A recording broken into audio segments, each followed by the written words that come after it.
Following major defeats in France, the shattered remnants of Germany's Army Group West begin their retreat across France and the Low Countries toward the German border at the end of August 1944. Meanwhile, pursuing Allied forces face a major problem supplying their troops, as the approaches to Antwerp remain controlled by the German 15th Army. To maintain pressure on the Germans, Allied command agrees to a daring plan that, if it works, will allow the Allies to outflank the defenses of the Siegfried Line and plunge into the Ruhr River Valley. It is hoped this operation, codenamed Market Garden, will end the war in Europe by the end of 1944. The 1st Allied Airborne Army finds initial success on the first day of Market Garden in capturing some of their assigned bridges, critical to the advance of the British 30th Corps. Allied fighter bombers, with entire air superiority, cover the ground forces as they move north. However, delays in securing objectives and unexpectedly strong German resistance soon results in the Allied airborne forces fighting for their lives. With the British 1st Airborne overwhelmed at Arnhem and 30th Corps unable to advance, Operation Market Garden ends in failure on September 25th. Any hopes of ending the war by the end of 1944 are shattered. With Operation Market Garden ending in failure, the Allies turned their attention in the Low Countries to opening a supply route to the Belgian port of Antwerp.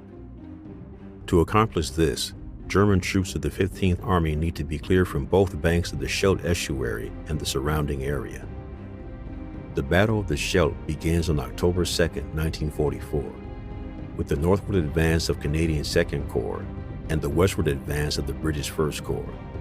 The last of the German forces are cleared from the Scheldt with the fall of Walcheren on November 8th.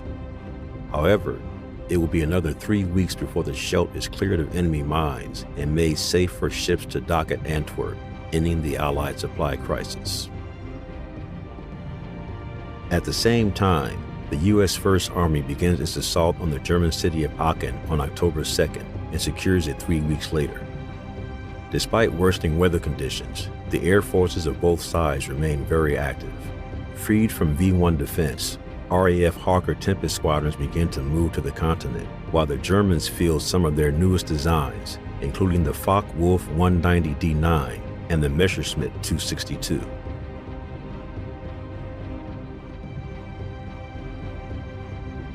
Continuing their advance toward the Ruhr River Valley, the 1st Army becomes bogged down in bloody fighting in the Hürtgen Forest. The advance ends on December 16th with the launching of the German counteroffensive in the Ardennes.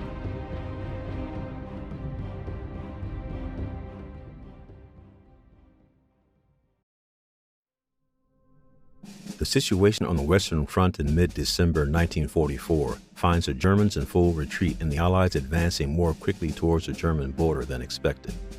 However, with his troops fatigued by weeks of continuous combat and supplies running low, the Allies paused their offensive operations to allow time for rest and recovery. On December 16th, the Germans launched their surprise offensive with their last significant armored reserves in the west. Called Operation Watch on the Rhine by the Germans, this attack will become known as the Battle of the Bulge by the Allies. The ambitious goal of the plan is to break through the thinly held Ardennes with the 3 armies of Army Group B, advance westward to the Meuse River, and then swing to the northwest to capture Antwerp and Brussels. The hope of the Germans, with such a major gamble, is to end the war in the west in their favor. With Allied aircraft grounded by poor weather, the Germans initially take the Allies by surprise and overrun large numbers of troops, particularly in the center sector. U.S. paratroopers are even surrounded in the small Belgian town of Bastogne and barely hang on. However, due to a severe lack of fuel and ammunition and determined Allied resistance, the German attack stalls just short of the Meuse by December 24th. At the same time, improving weather conditions allowed Allied aircraft to resume attacking German troop columns, armor, and supply points. All these factors, combined with the arrival of fresh Allied ground troops, put an end to the German offensive, and the Battle of the Bulge becomes an Allied victory, putting further pressure on the German military to defend the West German frontier with the loss of more men and badly needed material and supplies.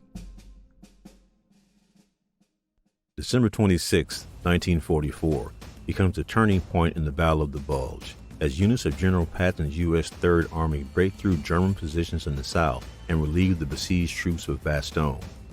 By January 3, 1945, the U.S. Third Army in the south and the U.S. First Army in the north goes onto the offensive with the aim of cutting off German troops caught in the salient. The Allies close off the northern and southern pincers of the German offensive when the First and Third Armies link up at Houffalize on January 16th, putting an end to the Battle of the Bulge. Large numbers of Germans have managed to escape being encircled, but most of their armored vehicles are abandoned owing to the dire fuel shortage. By the beginning of February, the front lines are roughly back at the point they were when the Germans launched their Ardennes offensive in December. Meanwhile, on the first day of January, the Luftwaffe's Western Air Command launches its mass surprise attack, Operation Bodenplatte. Hundreds of piston-engine aircraft, as well as jet fighters and bombers, strike airfields in France and the Low Countries in an attempt to neutralize the tactical air forces of the Americans and the British. Operation Bodenplatte, or Base Plate as it is called in English, was a big surprise to the Allies. The belief was that the Luftwaffe was all but defeated based on the lack of enemy air opposition over France from D-Day onward. Lack of fuel, high attrition, and overwhelming numbers of Allied planes had severely reduced the Luftwaffe's activities and influence at the front. Like the German army, for safety, the Luftwaffe was active mostly at night. The American and British air forces thought the air war was about over, but like the surprise Ardennes offensive itself, of which the Bodenplatte raid is part of, it was also a surprise. However, it was also just as desperate as a ground-based attack, and it didn't happen when it was originally planned. It was 2 weeks late. Even though it was indeed New Year's Day, several groups of Allied fighters were readying themselves to take off on their morning sortie, but were already airborne. Many of these airborne fighters intercepted the German aircraft, and fierce dogfights ensued. Allied planes scored several victories that morning. While hundreds of Allied planes are destroyed in the raid, the Luftwaffe sustained losses in pilots and planes that could not be replaced at this late date in the war, further hastening the Luftwaffe's ultimate defeat on both fronts.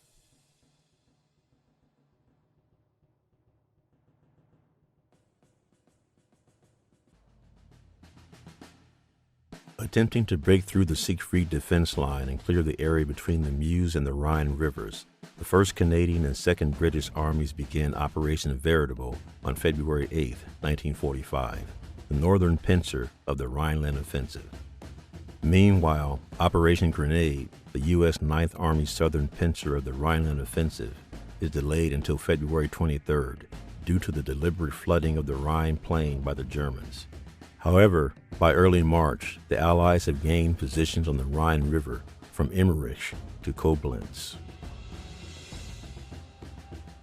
These gains include the capturing of the Ludendorff Bridge at Remagen on March 7th, German artillery and aircraft, including Messerschmitt 262 jet fighters and Arado 234 jet bombers, attempt to destroy the bridge without success.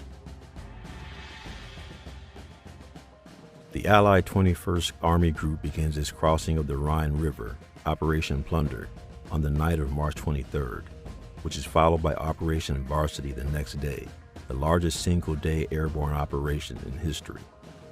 The U.S. 5th Infantry and 6th Armored Divisions captured Frankfurt on March 29th.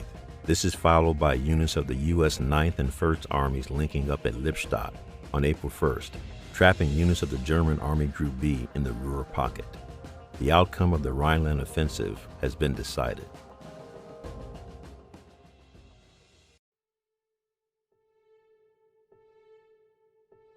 The U.S. 12th Army Group advances to the east after completing the destruction of the German Army Group B in the Ruhr pocket on April 18th. Meanwhile, the British 21st Army Group advances to the north and the northeast through the Netherlands and northern Germany.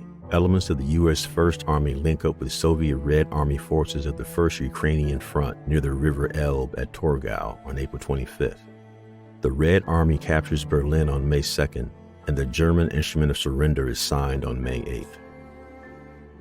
The war in Europe has ended, but the Allies still face the task of defeating Japan in the Pacific. As was the case in World War I, the requirements of combat propelled progress in aviation, and the science of aeronautics took a giant leap forward in World War II. Speeds became faster, altitudes higher, ranges farther, and weapons more deadly. In the end, it was not just performance that won the day, but also industrial might, resources, training, and the tenacity and bravery of the pilots involved.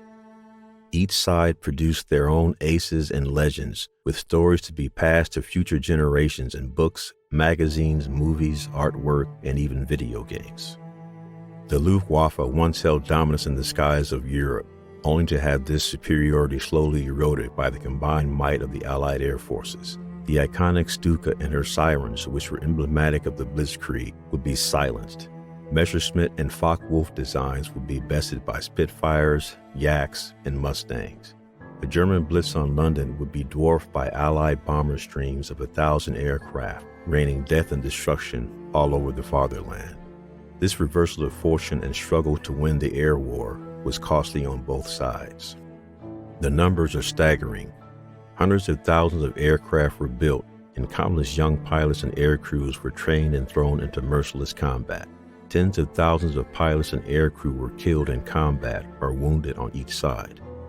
Not to mention the death and destruction the air war wrought on cities, towns, and the countryside, where casualties are numbered in the millions. The air war in Europe, and those that fought in it and endured its effects, should never be forgotten.